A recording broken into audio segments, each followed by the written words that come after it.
Aha, I'm close.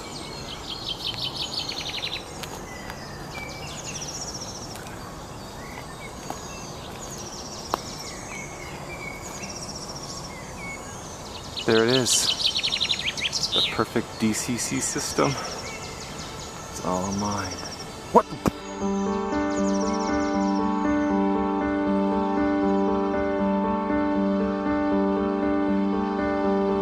Hey everyone, and welcome back to a journey into DCC. I guess we can call this Volume 2, Part 2, the second series. Another journey to DCC?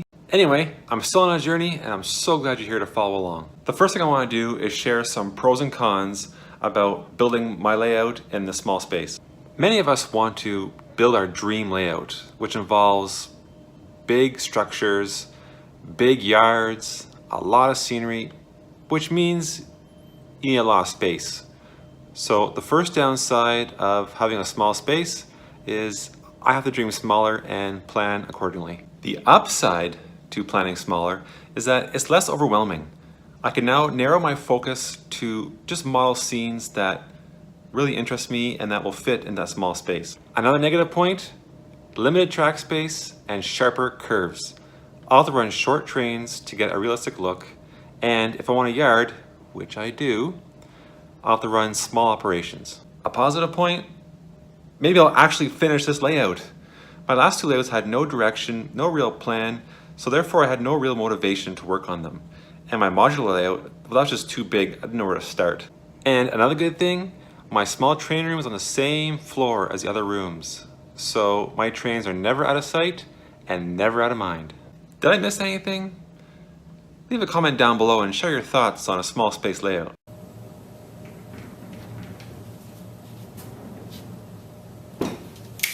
Okay, all done. Just did some measuring in there. I measured wall to wall, trying to be exact as possible. I made sure to measure above the baseboards because my tables will be touching, if not almost touching, the walls. I also measured around the sliding door as to not build benchwork that will interfere with the door's operation. Now I have all my measurements, I can plug those into any rail and start working on my track plan. I'm using a grid with 1x1 foot squares, so it's easy for me to put things into perspective. You'll notice on the bottom right that I've added a big square at the entrance of the room. I want to avoid running track on that area so that there is a bit of an observatory deck, if you will. I expect guests will want to see the trains run when they come over. This will be a good, nice spot for them to stand.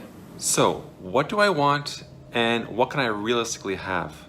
Well, first thing, I want the widest curve radius I can get. I'm talking like between 28 and 32 inches. In fact, I need wide curves because if I want to run passenger trains, then sharp curves is just not going to cut it. Second, I want a yard. I know it's going to be small, but I really want to run some operations. So even if it's small, I want the experience. Third, I would really love to model my parents' home and backyard. That's where Mike and I grew up, and we'd sit in the backyard and play and watch the Via trains go by, and those trains still run by there today. So I think it'd be really cool if I could model that.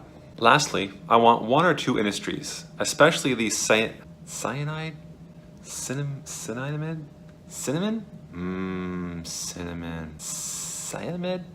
Anyway, I want one or two industries. Okay, after many days of planning and sleepless nights, I think I have a track plan that will satisfy my wants.